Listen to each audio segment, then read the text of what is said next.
Коргоо министрлигинин Баткендеги 3630 аскер бөлүгүнө окуп машыгуу үчүн бараткан жоокерлердин аскер унаасы жол кырсыгына кабылып, унаадагы 30га жакын жоокерлер денесинен ар кандай жарат алышты. Алар Оштогу тоо аткычтар аскер бөлүгүнөн чыгышкан. Жол кырсыгы Кадамжай районунун Борборунда, Ош-Баткен Исфана жолунун 123-чакырымында жүз берген. Машина катуу келди, чындыгында катуу келди. Мен даже кандып бурулат экен деп караганга успеть этпей калдымчы.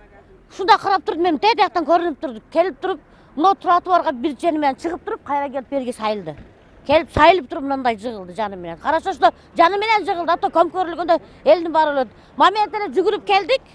Келип туруп эле жардам бере баштадык. Скорый да жок, эч ким жок.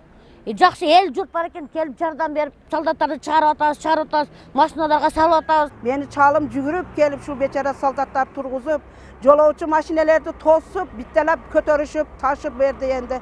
Авариялар көбүнчө шу жерде эле болуп атат да. Энди жолубуз тар, бурулуш кыйын болуп атат. Ояктан машина каттык айдап келе жатат. Азыркы учурда Кадамжай аймактык ооруканасында жол кырсыгына кабылган жалпы 30 жоокерге медициналык жардамдар көрсөтүлүүдө. Бактыга жараша каза болгондор катталган эмес. 6 жоокердин абалы жакшы болгондуктан ооруканадан чыгарылган. Алардын 5өөсү акыбалы оордугуна байланыштуу реанимация бөлүмүндө. Алардын стабильный тяжелый, крайне тяжелыйлары жок. Политравма, бирөөсү операция болду. Внутреннее кровотечение, разрыв мочевого пузыря. Жардам көрсөтүлүп, кече операция болуп, азыркы күндө акыбалы стабильный жакшы. 18 бөлмө травма бөлүмүндө жатат.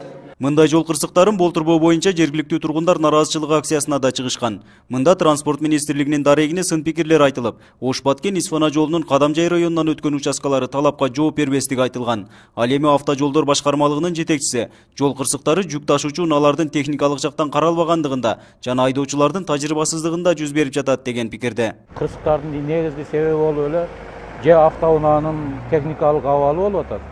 Тормоз иштебей калат. Же болбосо ошол айдоочулардын тажрыйбасы аз болгондон, бул жерде жолдун айыбы жок. Себеби азыркы биз айтып аткан участка ошол жол курулушундагы нормалардын бардыгына жооп берет. Жыл башынан бери эле Ош-Баткен Исфана жолунун 123-чакырымында 3 жол кырсыгы катталган. Окуянын ар биринде оор жүк ташуучу унаалардын башкаруудан чыгып кеткендиги себеп болгон. Буга чейинки жол кырсыгында күйүүчү май ташыган унаа 2 адамдын өмүрүн жалмаган болчу. Нургазы Жайнаков, 7 канал Баткен өкүлчүлүгү.